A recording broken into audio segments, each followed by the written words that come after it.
turn the negative situation to positive situation. If you make a mistake, admit it. We are human, so we all make mistakes from time to time. When we do mistake, we need to stop up and admit it. If we are not doing that, may lead to negative situation. Today our fourth speaker doing advanced communication project number 7, storytelling manual. I request this evaluator Ramaniyam to read up his objective. The fourth speaker is doing project number 5, ACT 7 from storytelling manual. It is bringing history to life. His project objectives are to understand the purpose of stories about historical events or people, to use the storytelling skills developed in the preceding projects to tell a story about a historical event or a person. Can you please know the time is 7 to 9 minutes. 7 to 9 minutes. Our fourth speaker always gives the smiling face. He is the runner of TT speaker in our district level conference. Division level conference. Let us welcome my mentor, Mr. Mohan. Misty morning, 6 a.m. Some remote place in the US, a building from nowhere. Mixture of concrete and glass. You couldn't tell whether it is more of concrete or more of glass. Manicured, lovely lawns. At 6 a.m., things were getting busy. The security guards were inside. People were working on the lawns. A car swiftly enters the driveway and parks in the first line. There's no one else. The door opens. A person in his mid-40s gets out. Imagine Sunil Jose with salt and pepper hair. He would exactly be the same person. He takes his briefcase and walks. He had one problem. Ever since he graduated, he always shows up at work at 6 a.m. But today, being the first day in his job, he was scary. There was no one to allow him inside. So the earliest someone to walk him in was 7 a.m. Nobody expected him to show up at 6 o'clock. So he would walk around the building, just to checking out, admiring the beauty of the building. And when janitor will open the side door and allow him inside, he'll pause for a few seconds. He'll finally disappear. As soon as he steps on the plush carpet, the very first signs of the company will enter his mind. It will follow with beautiful paintings on the wall, superb offices. Just wondering why this company, which is cashed out, which is nearing extinction, one of the most admired companies in the world, what's happening? Why are they spending so much money on these carpets and paintings? He realized there was a first problem in this company. Good afternoon, everyone. The person we are going to meet is Lou Justner Jr., the former IBM CEO. IBM in 93, if some of you know, in 92 was facing extinction. The $80 billion behemoth, rather an elephant, was cash strapped, and they were absolutely facing extinction unless something really done. So this was in January of 93, but about 9 months back the pandemic started. Very interestingly, the IBM board didn't look for a technology person to run this company filled with the world's best technologies. They looked for one of the best strategists, and Lou Justner came on the radar. After 9 months of headhunting, they convinced him to join.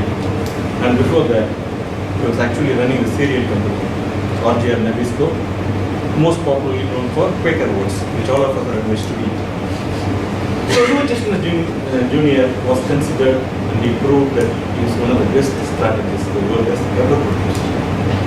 Here is an elephant, 80 billion in size, struggling to move. A global conglomerate, over 200,000 employees, is going to die. So he had to do something very fast. In the very first meeting, when he was addressing 40 leaders, the top 40 leaders of IBM showed up. He was expecting only 40 people, but 80 people showed up. So all the 40 had 40 executive assistants. So after the meeting, he fired the 40 executive assistants. He said, you're going to take notes, you're going to be hands-on, you're going to work, and you're going to take that with you. First, mark of Lou Justner. The very first decision he took was amazing. If you remember, in 90s, Bill Gates and Microsoft had invaded every desktop in the world. So he had actually sounded the demise of mainframe computing. Surprisingly, 75% of data and code was in mainframe when Bill Gates said it's gone. So everybody would have advised do just in a new year. Go after the microcomputing, what the demand, what the world has. Just go ahead and take Bill Gates head on. But the problem was they tried something called PS2 and then there was major failure. Within weeks of taking over, he announced $1 billion investment on mainframe computing. He started what's called a ZOS, which is still, friends, in use, and still a predominant percentage of code and data is mainframe. The single most decision he took, which every IBMer and many other industries across non-IBMers also have to thank him because that single decision saved, in my opinion, IBM. Second, he will travel around the world and then see a lot of intellectual property. As you know, IBM is filled with scientists, researchers, patents. In fact, yesterday I was reading, they have filed some 8,452 patents. There's no question about that. But he found the problem being a master of strategy. Many of this intellectual property, you file a patent, they don't make it into a product. So if you don't monetize your knowledge, the knowledge is no use in a commercial value. So what he did was, he tried to monetize. He went to the labs, looked at what is available. It doesn't have to be a new product. There are ways of monetizing. He opened up the doors for monetizing intellectual property and multi-billion-dollar business just going. Third, he realized that HR policies was very bad. If you go back several years, IBM is known for job for life. You enter IBM, you retire in IBM. Nobody leaves IBM. Okay, there's hardly any difference between a super performer and no performer. So he introduced something cutting edge even today. He said, if somebody is a high potential person, even though he doesn't perform that year, keep him long term, the way to keep him is stock options. If the person is not high potential, but he has worked hard or whatever, he has performed in a year, give him bonus, but don't give him stock options. So he clearly said, we want all of you, but with a caveat. If you are a high potential, we hope you will perform year 2, year 3, year 4, and then definitely we will keep you stock options. He completely changed the job for life, and of course, he also started laying off people.